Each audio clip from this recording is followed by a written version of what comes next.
Hello friends, എല്ലാവർക്കും നമസ്കാരം. ഇന്ന് നമ്മൾ ഉണ്ടാക്കാൻ പോകുന്നത് ആച്ചി ബദാം ഡ്രിങ്ക് മിക്സ് ആണ്. ഇതും വെച്ചിട്ട് നമുക്ക് കുൽഫി ഷേക്കൊക്കെ ഉണ്ടാക്കാവുന്നതാണ്, അല്ലെങ്കിൽ വെറും ബദാം ഡ്രിങ്കും ഉണ്ടാക്കാം.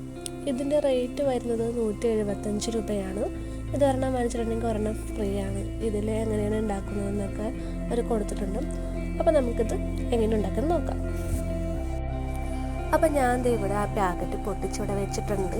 ഇനി നമുക്കൊരു പാത്രം എടുക്കാം. ആ പാത്രത്തിലേക്ക് ഒരു കവർ പാലൊഴിക്കാം. എന്നിട്ട് ഇത് ചൂടായിട്ട് വരുമ്പോൾ ഇതിലേക്ക് 2 ടീസ്പൂൺ ബദാമിൻ്റെ ആ പൗഡർ ഇടാനാണ് പറഞ്ഞിരിക്കുന്നത്. അതിൽ പ്രിപ്പറേഷൻസ് ഒക്കെ കൊടുത്തിട്ടുണ്ട് എങ്ങനെയാണ് എന്ന് അതൊന്ന് കാണിച്ചു തരാൻ. കണ്ടോക്കി കൊടുത്തിരിക്കുന്നത് ഒരു ഗ്ലാസ് അല്ലെങ്കിൽ 200 ml ഹോട്ട് വാട്ടറോ അല്ലെങ്കിൽ കോൾഡ് മിൽക്കോ എടുക്കാം. അതിലേക്ക് 2 ടേബിൾ സ്പൂൺ ആച്ചി ബദാം ഡ്രിങ്ക് മിക്സ് ഇട്ടിട്ട് അത് നന്നായിട്ട് ഇളക്കുക. എന്നിട്ടത് ചൂടോട് കൂടിയോ അല്ലെങ്കിൽ കോൾഡായിട്ടോ കഴിക്കാമെന്നാണ് ഇതിൽ പറഞ്ഞിരിക്കുന്നത്. അപ്പോൾ നമുക്കതുപോലെ ഒന്ന് റെഡിയാക്കി എടുക്കാം.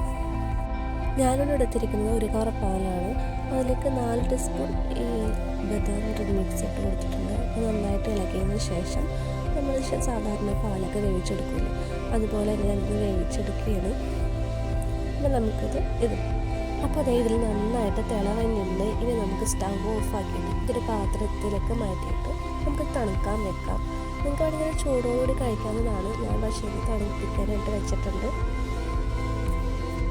അപ്പോൾ ഞാനൊരു 2 മണിക്കൂർ കഴിഞ്ഞതിന് ശേഷമാണ് ഫ്രീസറിൽ നിന്ന് എടുത്തത്. അപ്പോൾ ഇതുപോലെയാണ് കിട്ടിയിരിക്കുന്നത്. ഇനി നമ്മൾ സാധാരണ ഷേക്ക് അടിക്കണോട്ട് മിക്സിയിലിട്ട് അടിച്ചിട്ട് ഇതുപോലെ 2 ഗ്ലാസ്സിലേക്ക് നമുക്ക് ഒഴിച്ചെടുക്കാവുന്നതാണ്.